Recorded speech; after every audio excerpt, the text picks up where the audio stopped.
दरभंगा में एम्स खोलवा दिया, बताइए वहां आज भी पानी बहता है, कागज पे एम्स खोलवा दिया। पेट्रोल जो 60 रुपए था आज 100 रुपए पार चला गया।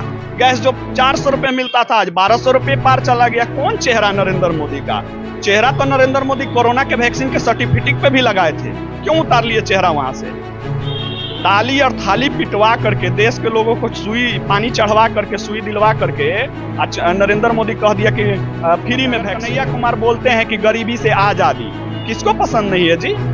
भूखमरी से आजादी किसको पसंद नहीं है जी? कौन चाहता है भूखा मरे? 5 किलो चावल देके अब बड़का बड़का फोटो छपवा लेने से देश का विकास हो जाएगा। लानत है इसे प्रधानमंत्री से, कितने साल हो जाए प्रधानमंत्री रहते हुए 5 किलो राशन पे वोट मांगते हैं। आ जाइए प्रधानमंत्री जी हमारे घर में, देते हैं 5 किलो चावल, खा के दिखाइए 1 महीना। दोस्तों नमस्कार। दिल्ली का ये वो इलाका है जहां से पूर्वांचल के 2 प्रत्याशी खड़े हैं, कन्हैया कुमार और मनोज तिवारी। मनोज तिवारी की सबसे बड़ी खासियत यह है कि 2 बार के सांसद रहे हैं और तीसरी बार पार्टी ने इस पर भरोसा जताया है, तीसरी बार भी इनको टिकट से नवाजा है।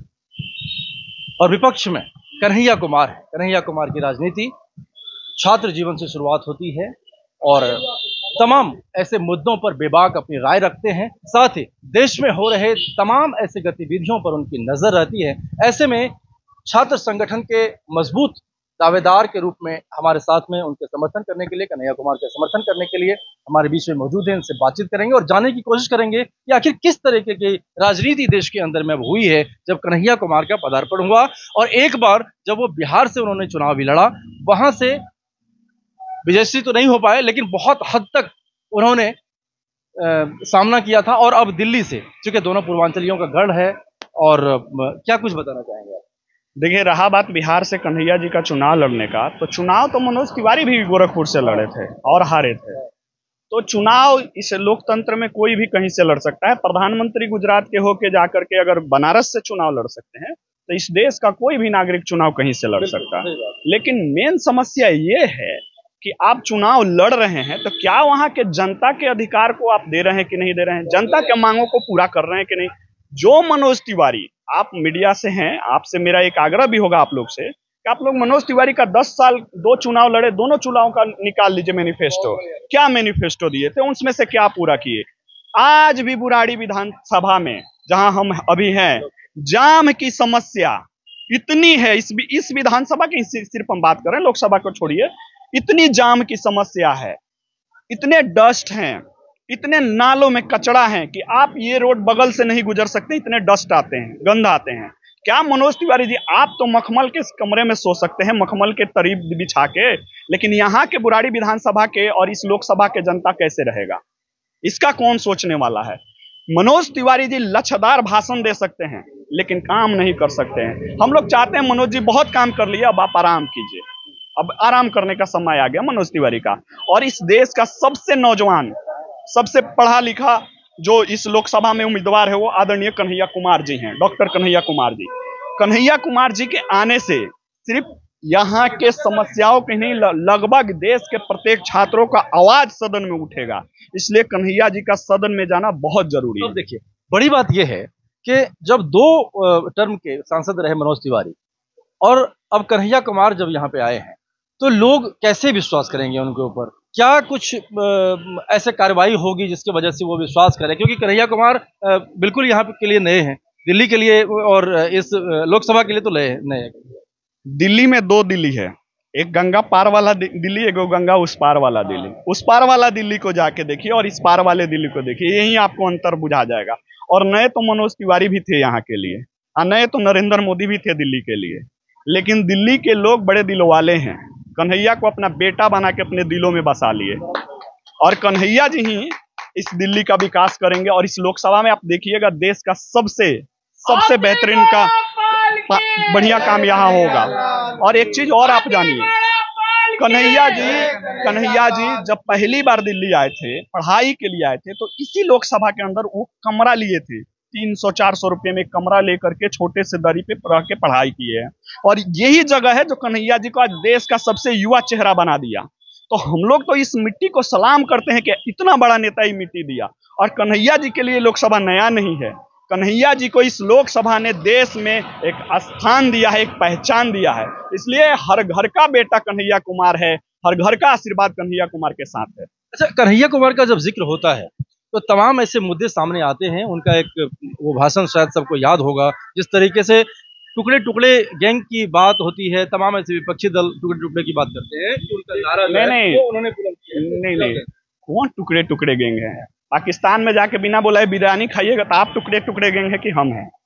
क्या इस देश में ये अधिकार किसी को मिला है कि हम अपना समस्या उठाए? तो हम गद्दार हैं?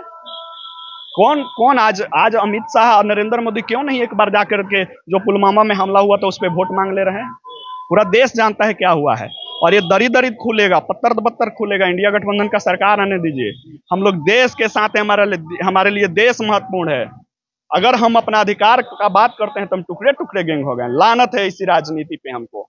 इस देश का नौजवान रोजगार के लिए सड़कों पे मर रहा है, लाठी खा रहा है, और नरेंद्र मोदी, अमित शाह का बेटा जाके बीसीसीआई का चेयरमैन बन जाता है। हमारे को सांसद बनाएंगे और हमने सदन उनके आप मुझे बताइए, ये चूंकि उम्र कम है तो मुझे लगता है कि आप लोगों को अभी तैयारी करनी चाहिए, पढ़ाई लिखाई करनी चाहिए, राजनीति। देखिए, इस देश का जिस प्रकार से अभी माहौल है, यदि हम घर में छुप कर बैठ गए तो ये इस देश को गुलाम होने से कोई नहीं रोक सकता है। घर से निकलना होगा, हम जैसे छात्रों को निकलना होगा, हम युवाओं को निकलना होगा अगर इस सरकार से लड़ना है तो। क्योंकि ये सरकार जिस प्रकार से आज संसद के अंदर में तमाम एमपी को निकाल देती है, धरने पर बैठा देती है, और जब तक हम उनकी आवाज़ को बुलंद नहीं करते हैं, हम ही युवा हैं जो आवाज़ को बुलंद कर रहे हैं। आज ये सरकार जो 400 पार का नारा दे रही थी, आज इंटरनल सर्वे है खुद का अपना बीजेपी का कि वो 220 सीट को अपने आंकड़ा को नहीं छुपा रहे हैं। ये बता, सुनिए, बहुत बात है नौजवानों को लेकर के। जिस तरह प्रधानमंत्री जी ऐलान करते हैं कि नौजवान हमारे देश के भविष्य हैं, और वो हैं भी, तो क्या नौजवानों की स्थिति क्या है? क्योंकि जो धरातल पर बात आती है तो नौजवान कहीं ना कहीं दुखी जरूर है। देखिए, नरेंद्र मोदी ने सबसे पहले अग्निवीर योजना ला करके इस देश के नौजवानों के साथ जो बड़ा धोखा किया, वो इस देश में आज तक नहीं हुआ। प्रधानमंत्री 5 साल के लिए चुना जाएगा, 5 साल के लिए राष्ट्रपति चुना जाता है, 5 साल के लिए विधायक चुना जाता है, 5 साल के लिए सांसद, 5 साल के लिए वार्ड पार्षद चुना जाता है, 6 साल के लिए एमएलसी चुना जाता है, 6 साल के लिए राज्यसभा चुना जाता है। लेकिन इस देश का रखवाला, इस देश का मान सम्मान स्वाभिमान सैनिक 4 साल के लिए चुना जाएगा। क्या अन्याय किया आप नरेंद्र मोदी। तो उन्होंने कहा ना कि भाई 25% जो ऐसे बच्चे होंगे जो प्रतिभावान होंगे उनको परमानेंट। बताइए ना, क्या भ्रष्टाचार नहीं बढ़ेगा? क्या मापदंड है 25% का? जो माल दे देगा वो रह जाएगा, जो नहीं देगा वो बाहर चल जाएगा। भ्रष्टाचार होगा कि नहीं? क्या मापदंड रहेगा? सेना में भ्रष्टाचार होने लगा, वो उस दिन इस सीमा का रक्षा कौन करेगा? नरेंद्र मोदी। पूछते हैं हम भी नौजवान हैं इस देश में। आप पूछ रहे थे कि इतने कम उम्र में आप राजनीति में क्यों इंटरेस्ट हैं? शहीद भगत सिंह का एज पता है आपको? तो शहीद भगत सिंह को भी बैठ जाना चाहिए था घर पे। तब वो समय दूसरा था और अब ये समय, आज भी सेम समय है। उस समय अंग्रेज लूट रहे थे, आज आरएसएस वाले लूट रहे हैं देश को। नहीं तो वो तो आप कांग्रेस के सपोर्टर हैं, तो आप तो बोलेंगे। नहीं, कैसे बोलेंगे? आप बताइए इलेक्टोरल बॉन्ड क्या है? कोरोना वैक्सीन वाले से जितने के घर ईडी का छापा पड़ा, सबने इलेक्टोरल बॉन्ड पे पैसा दिया, क्लीन चिट मिल गया। कैसा वॉशिंग मशीन है जी आप इन लोगों का? प्रफुल्ल पटेल पहले भ्रष्टाचारी था, जैसे ज्वाइन करता है अलायंस आज शिष्टाचारी हो गया। भारतेंदु अधिकारी बंगाल में सबसे बड़ा भ्रष्टाचारी था, भाजपा ज्वाइन करता है शिष्टाचारी हो जाता है। हेमंत बिश्व शर्मा बंगाल असम में सबसे बड़ा भ्रष्टाचारी था। अमित शाह का वीडियो आप देखिएगा, आज असम का सीएम बन के भाजपा से घूम रहा है। क्या मापदंड है? तमाम ऐसे आरोप भी लगते रहे हैं, चाहे वो पक्ष हो विपक्ष हो, लेकिन जिस तरीके से रायबरेली की बात होती है, गढ़ की बात होती है, गांधी परिवार के गढ़ की बात होती है, तो ऐसे में क्या लगता है कि रायबरेली की सीट अहम रखता है और वहां की जनता क्या फिर से रायबरेली को आप एक सीट के तरह नहीं देखिए। वो गांधी परिवार के लिए एक परिवार है। वो लोकसभा और वहां चुनाव लड़ना ये बहुत मायने नहीं रखता। वो परिवार गायब क्यों हो गया? ये 2 दशक नहीं, कहाँ गायब हुआ? अभी सोनिया जी थी वहां से सांसद, कब गायब हुआ? रायबरेली से इमोशन जुड़ा है वहां पे। तो मेरा भी अधिकार नहीं उस चीज को बोलने का। वो गांधी परिवार का इमोशन है, वहां के लोगों का इमोशन है। रायबरेली के एक एक लोग गांधी परिवार के सदस्य हैं। गांधी परिवार के सदस्य हैं, लेकिन सोनिया गांधी जी राजस्थान चली गई। देखिए, नहीं, डर किसके वजह? गांधी वहां आज तक किसी के, रायबरेली में लगातार कांग्रेस के परिवार के लोग राहुल गांधी के परिवार, सोनिया गांधी, फिरोज गांधी, इंदिरा गांधी, सब लोग रायबरेली से चुनाव जीतते हुए आ रहे हैं। पार्टी आलेकमान का अपना फैसला एक होता है, वहां से गांधी परिवार दूर कहाँ हुआ है, तो राहुल गांधी खुद वहां लड़ रहे हैं चुनाव। तो बहुत संक्षेप में आप बता दीजिए कि किस तरीके से क्या लगता है कि इस क्षेत्र से कन्हैया कुमार का परचम लहरेगा। बिल्कुल पूर्ण रूप से इस लोकसभा के लोग, उत्तरी पूर्वी दिल्ली के लोकसभा क्षेत्र के लोगों ने मन बना लिया है। एक नौजवान को जो इस तानेशाह सरकार की आंख में आंख डाल के बात करने वाला हो, जो उससे सवाल पूछने वाले हो, ऐसे व्यक्ति को यहाँ के लोगों ने सदन में भेजने का मन बना लिया है। अब तो सिर्फ औपचारिकता रह गई है।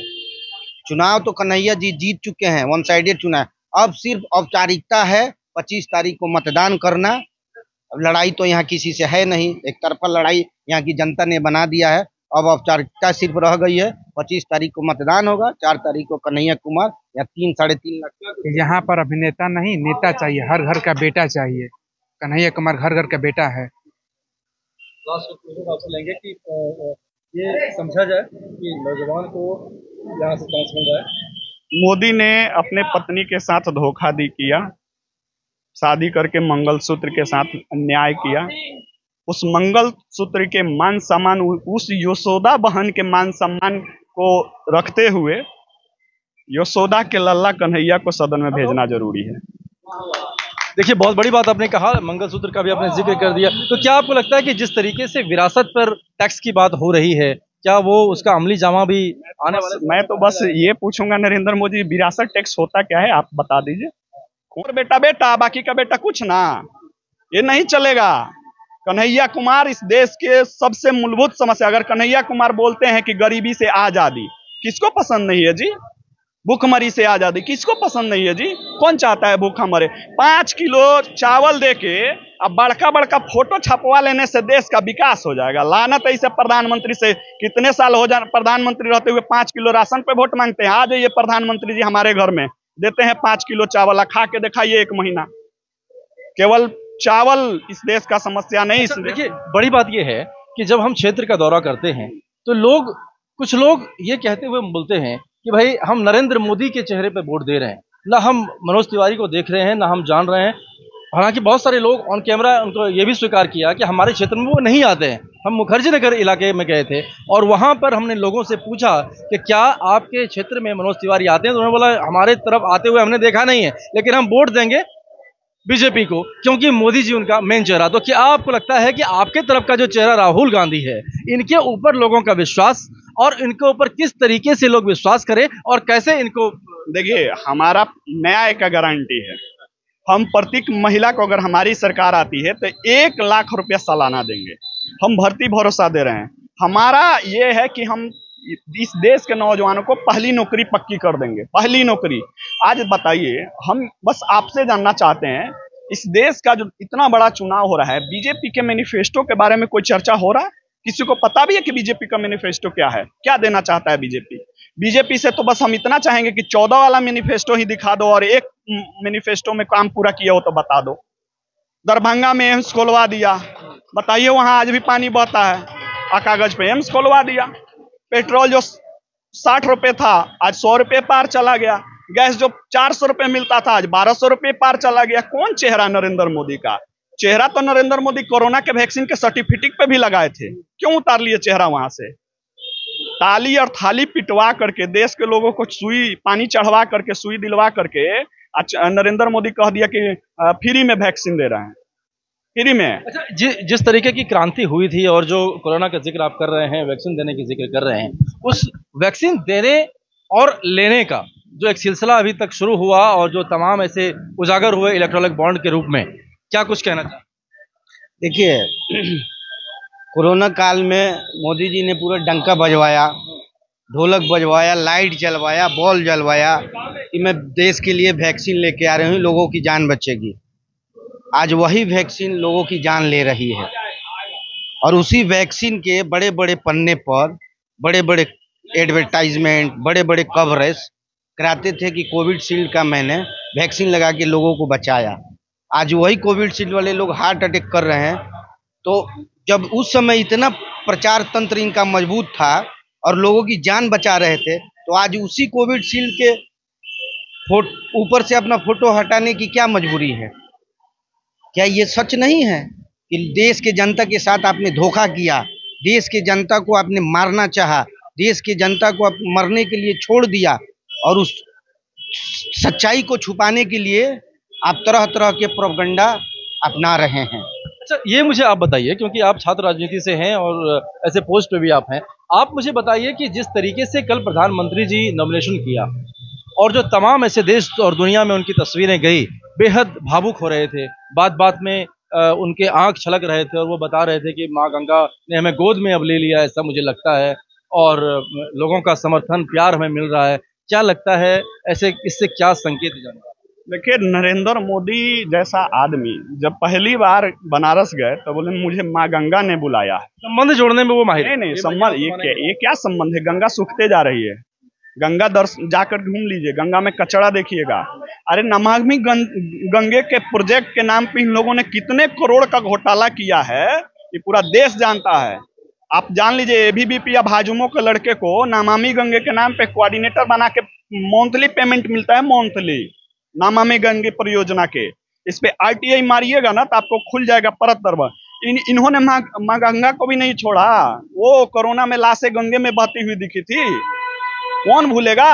माँ गंगा इतनी गंदी थी कि सारे लाश गंगे में बहवा दिए। तो आपको क्या लगता है कि चुनाव में ये सब मुद्दे रहेंगे? क्या लोगों के जहन में ये बातें हो? सब कुछ रहेगा। ये देश बड़ा इमोशनल देश है। इस देश ने बड़े बड़े लोगों को देखा है। और एक चीज जान लीजिए, नरेंद्र मोदी को देश माफ नहीं करेगा।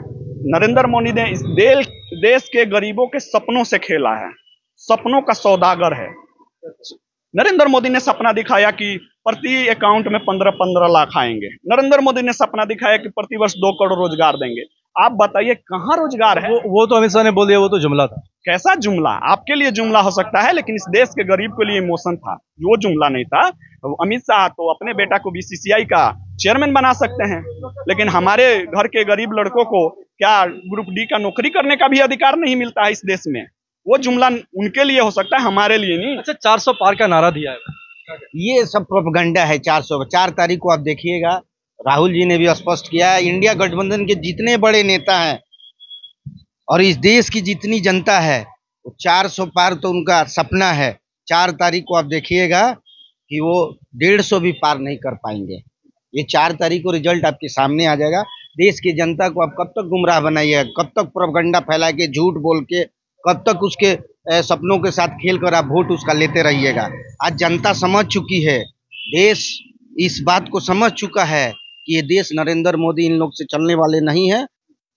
4 तारीख को इंडिया गठबंधन के पक्ष में सबसे बेहतर रिजल्ट देश की जनता देने जा रही है। आप जिस तरीके से छात्र राजनीति से आप आए हैं कन्हैया कुमार को सपोर्ट करने के लिए, तो क्या कुछ कहना चाहेंगे? देखिए, मोदी की सरकार से बेरोजगार हुए मर रहे हैं, घुट घुट कर रह रहे हैं। आज वो कितना संघर्ष कर रहे हैं उन्हें देखा जाए तो देखिए, मोदी माने कुचलने का काम कर रहा है उनके संघर्षों पर। इसलिए हम कह रहे हैं कि आज मोदी को हटाने के लिए हम लोग पूरी